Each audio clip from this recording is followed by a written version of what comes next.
So this is part of my morning ritual. Usually I will wake up, this in hand, make sure I'm up to date with whatever appointments there are for the day, and then just see how many emails. So right now I've got 73 unread emails, so I'm kind of on track. So I run a business called Pigeonhole. We've been in operation for just around 5.5 years now. We started as a little shop and now I've got 5 stores. We're not like lofty design snobs, it's not really what we're about, but we're about having interesting, fun, quirky products that are accessible to a wide range of people.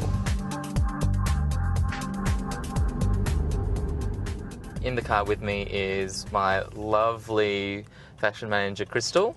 Hey guys. We're on our way to a viewing. Basically a viewing is when you go see a brand and they have all their clothes out on display for you to choose from. Today we're going to see Stussy. Big international brand, but they have actually got Australian designers doing Stussy Australian range, and it's pretty good. It sells really well for us in our menswear store, which is in Northbridge.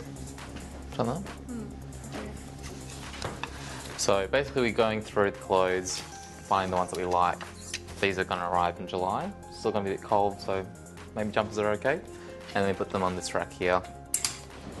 I guess how I've learnt how to do my buying, big process of trial and error, mostly lots of error. And I think the other thing is like doing a lot of travel. I guess the more you travel, the more you see in other stores, the more you see in other brands. And I guess from there you can kind of work out what is different, what is new, and what is exciting. Oh, hey Maxie, how's it going? We're trying to negotiate a lease, a short-term lease. They potentially are going to offer us something extremely good deal if I moved in tomorrow. I think it's after tomorrow.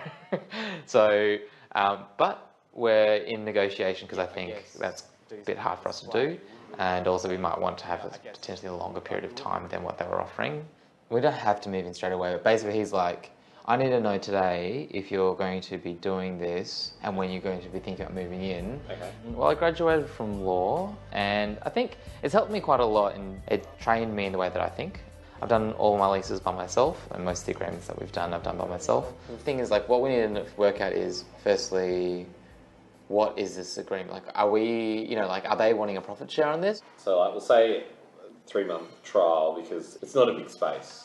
I think we need to heavily market this as well. I think staffing is the hardest part about business because you want to bring together a group of people that really love what they do. Finding those people is like a challenge in itself, and then they also have to get along really well with each other and they have to get along well with you. Yeah, overall it looks really good. Do you reckon, is there a way that we can have 4 images? Like, they're quite big, don't you think? Yeah, I've already emailed him and he hasn't replied. He hasn't replied? Yeah. When did you email him? Wednesday. Wednesday. It's Friday now. Harass him. Okay. Well, I started with nothing and no one, and then I grew very, very quickly. It's probably about 60 people within sort of 5-year time frame. I guess that the challenge there is knowing what it means to be a boss, what that looks like. People are always going to have some sort of fear or dread or something about their boss in some way or other, and so there's that sort of, you know, that reflecting to you when you have to sort of deal with that on a day-to-day basis, sort of upsetting people or dealing with their emotions or dealing with your own emotions. And I guess that's the hardest part for me. I wouldn't really call myself a risk taker as much as an opportunist. I think that's kind of the way I approach things because I don't really see the potential negative as much as I see the potential positive. Just in my shop on the other side of the city, one of the stores that I've got over here, you just kind of pop in just to see what's going on, kind of just to check, to see whether things are looking the way that they should. So I design a lot of the accessories in the store. I mean, it's fun to be creative and design stuff, but like personally, I think my creativity is just as satisfied in opening a store and like designing the layout of the store or doing an interesting window display or something like that. If I had gone from law school 5.5 years ago and I was working as a lawyer, by now I'd have a lot more money in my pocket than I do. But I don't think I would be as happy as I am, and I don't know if I'd be able to wake up every day and be excited or amped for work.